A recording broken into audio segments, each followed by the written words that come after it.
My name is Marcel Courtiade. I'm of Greek-Romani origin, but I spent so many years and in so many countries that I prefer to say that I am from Europe. It is short and clear. Now, for the last 20 years, I've been living in France as the head of the section of Romanist studies at INALCO City Sorbonne University. It is a part of the Department of Indian Languages. We also teach Hindi, Urdu, Bangla Bhasha, Nepali, Telugu, Tamil, Sinhala, and Romani is one of these languages. I am also a commissioner for language and linguistic rights of the International Romani Union since the Congress of Warsaw in 1990, and in charge of various projects, including research, but also teaching. I think it came when I came for the first time in contact with Roms from other countries, when I thought we are sharing common things, and we can complete each other in other domain. And then I was quite young. And then I began to cooperate with them. It was a time I was spending, I spent several years as a teenager still in Yugoslavia, in former Yugoslavia. And I had some linguistic abilities because school had given me these tools. And they were expecting to have a common language.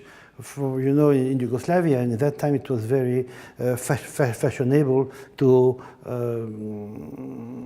raise all the languages of minorities to good level of literature, of schooling also, and so on. So they were expecting something I was able to bring. So we began to work first in Yugoslavia. After that, we enclosed other countries more and more.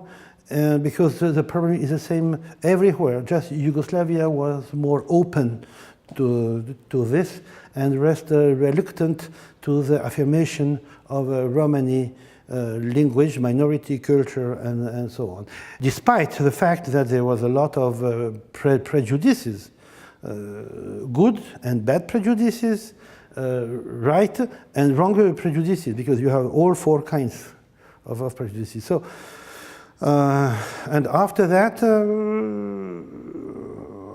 I continued studying, and it is true that I found a very deep satisfaction in comparing all these mechanisms that not only in Romani but also in the various languages. It is true that when you are in one language at one time and you hear a few words of another language you know, it's like opening a new window, going back to the new place.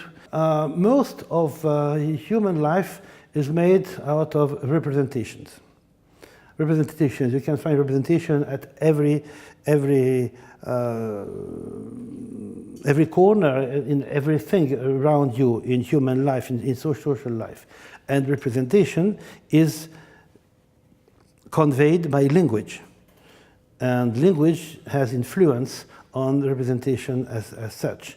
So if we lose a language, we lose, especially a mother tongue, you lose a representation which have been created by generations of people before us who have been also very wise, very intelligent, with insight in life and so on. And it is a pain to lose it.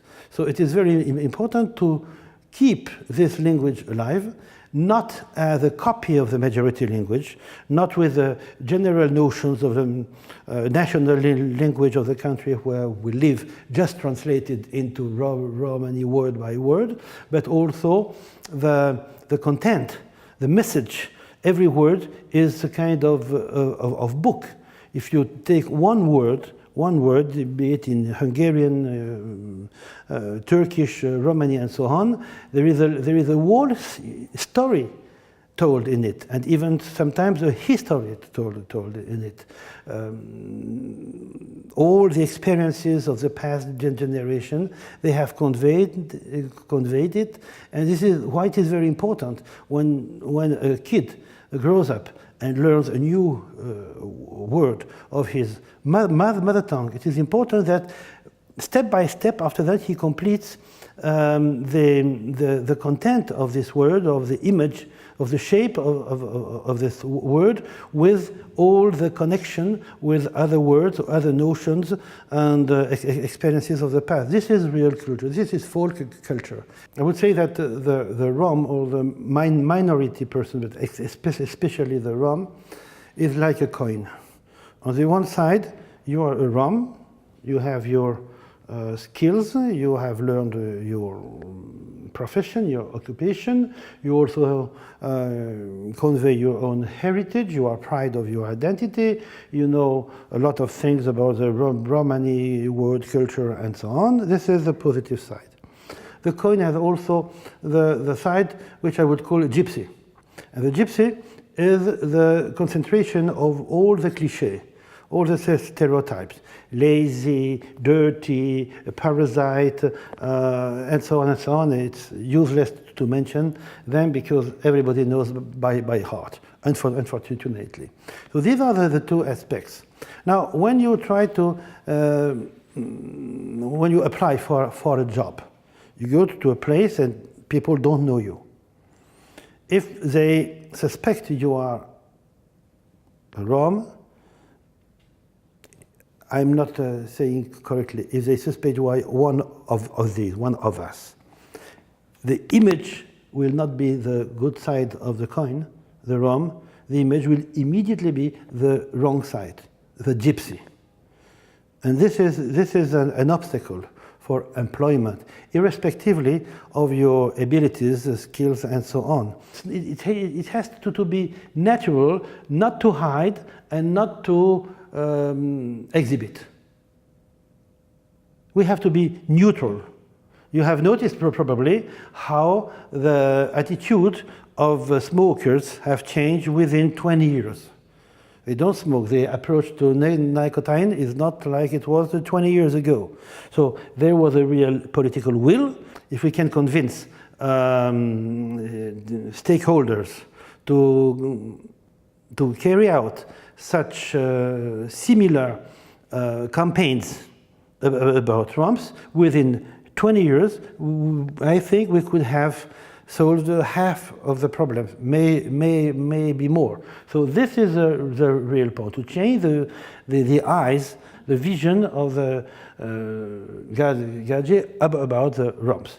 It cannot be done overnight, it is sure, but in 10, 15, 20 years we can achieve a lot. What I'm doing in language can bring a better life for the new generation, more dignity, more recognition, more knowledge, and more abilities to live in a difficult society. There should be very early sensibilization to all the opportunities which can be offered for one's own pleasure, for one's own achievement. If we can get out of this box, of this, all these problems, the Romani example could be very instructive for other people who are also subject to the thirst of